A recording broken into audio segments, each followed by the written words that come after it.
Welcome back to the Drought Proof Garden. Today I'm going to be demonstrating the method that I use, the actually very simple, easy method I use to winterize a raised garden bed here in Zone 9B, Sacramento, California, which has very mild winters, just a few frosts here and there, no deep freezes.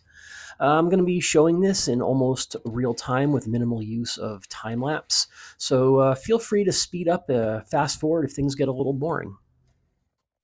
Initially, I had a handful of broccoli starts in this bed, and they just didn't do well. They hit kind of a wall and stopped growing. So I made the call to pull them and do something different with the bed. It's very possible that the pepper plants, which I had packed in here fairly tightly over the summer, depleted the nitrogen levels to a point where it's just not enough for these broccoli to thrive. So what I decided I'm going to do here instead is plant a bed of clover and greens for the purpose of supplementing our chickens' diet over the winter. Uh, Greens are something they seem to love, second only to bugs. The first thing I'm going to do here is remove the layer of wood mulch I have on this bed. I posted a video 2, maybe 3 weeks ago discussing my experience using wood mulch in a raised veggie garden bed, the pros and cons, etc. And in the weeks since, I've more or less made the decision to discontinue use of wood mulch on my gardens. The big reason is that it's tedious and inconvenient. While it does its job really well, it holds in moisture amazingly well. It has to be moved or removed every time I want to do something like direct sow seeds or transplant starts. It's important not to churn or till in large quantities of wood chips. So, in order to do things like transplanting, direct sow, mixing in amendments, every single time I do that, I'll have to remove or push aside the wood mulch. And given that we garden here year round, that potentially means that twice per year, once in the spring, once in the fall, I'm going to be doing what you see here, which is scraping a few inches of wood chips off a bed, and I just don't want to do that.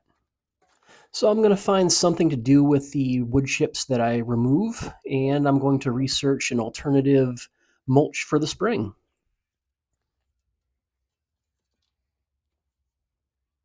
So the next thing I'm going to do is just dig a nice deep wide trench right down the middle of this bed.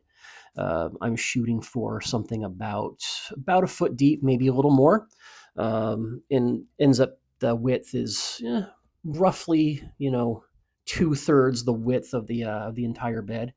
And what I'm going to do here after I'm done digging this trench is fill this with compostable, though not composted, organic matter. And that's going to break down over time. And then by the time it's ready for spring planting, that uncomposted matter should be fully composted and full of worms and other wonderful soil life, and will have added nutrients back to the bed. There is a name for this. I've heard this method called core gardening. I really love it because it's simple. It doesn't require knowing things about the advanced composting stuff, specific ratios of browns to greens, etc., like that. You literally just take organic stuff and bury it. There is a little bit of physical labor involved in this, though really not that much. I am fat, 43, and out of shape, and I'm barely breaking a sweat doing this project. So I think for most people watching this, this would probably be a manageable method, at least up to a point.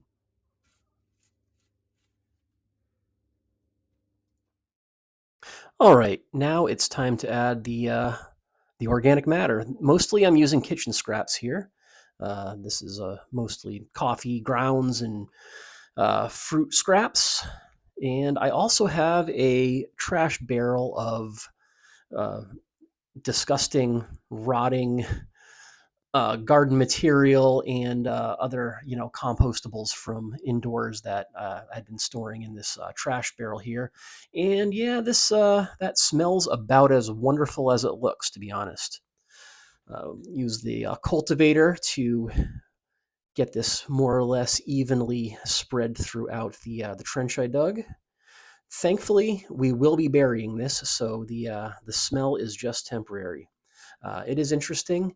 Uh, this is what happens when you have a bucket of pretty much just greens. It turns into an anaerobic slop, and it doesn't smell wonderful. Eventually, though, it will break down. It will provide nutrients to the soil.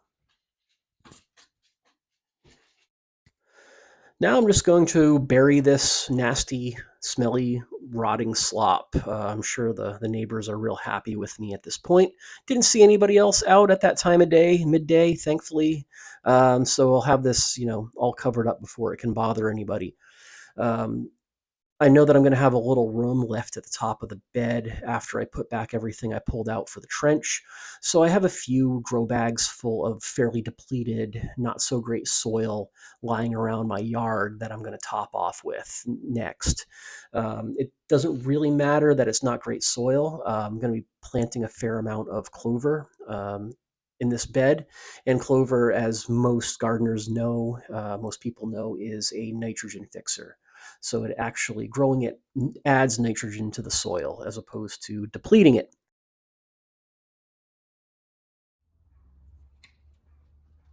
Because I had a lot of, for lack of a better term, crap mixed into this grow bag soil, I've decided to sift it. There's some clay chunks in there, and some mulch got a little too stirred in. So I'm going to run everything through this hastily made soil sifter. It has a 1/4 inch grid on it, so that should keep the biggest chunks of crap out of the bed here.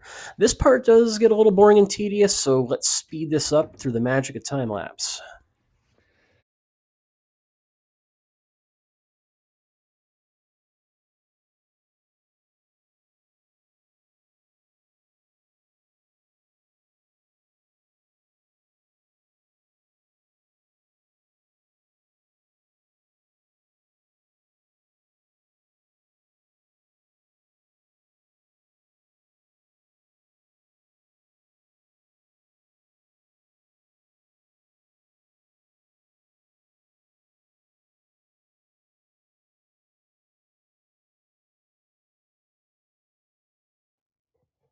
All right, now it's time to seed the bed. In addition to the clover, we have some arugula.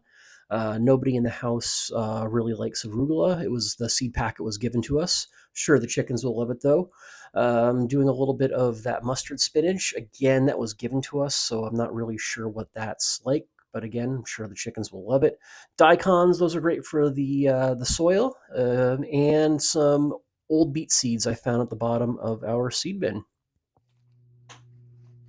And keeping things nice and easy and lazy, I am just going to toss in handfuls of the various seeds all over the bed, get a nice even coverage. I don't really care if, there is a random cluster here of daikons and a cluster there of beets, a cluster here of mustard greens. I just want lots of green growing on this bed, and I want lots of roots holding the soil in place over the winter. And the again, this is for the chickens, not for us, and they will love it no matter how it grows.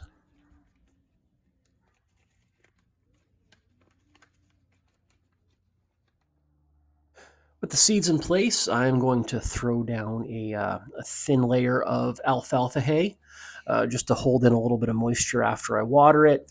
And also, make it maybe just a touch harder for any critters that come along to pluck the seeds out, camouflage things a little bit. Again, not too concerned with that. We might have a few birds or squirrels come and pick at things, but I don't care that much. I'm willing to share the harvest in this case. The cool thing here about alfalfa hay, I looked into it. Uh, Persistent herbicides are a minimal worry with alfalfa because it turns out that the same broadleaf herbicides that will kill everything in a field except grass will also kill alfalfa. So they can't use the things like the aminopyralids on alfalfa. And I'm thinking, alfalfa hay is a pretty good candidate for the next mulch I'm going to try come spring. All right, a quick watering and I am just about done. This whole project took me less than my 40-minute lunch break from work, and I'm barely breaking a sweat. So it is a nice, easy method, really, of revitalizing and winterizing a garden bed.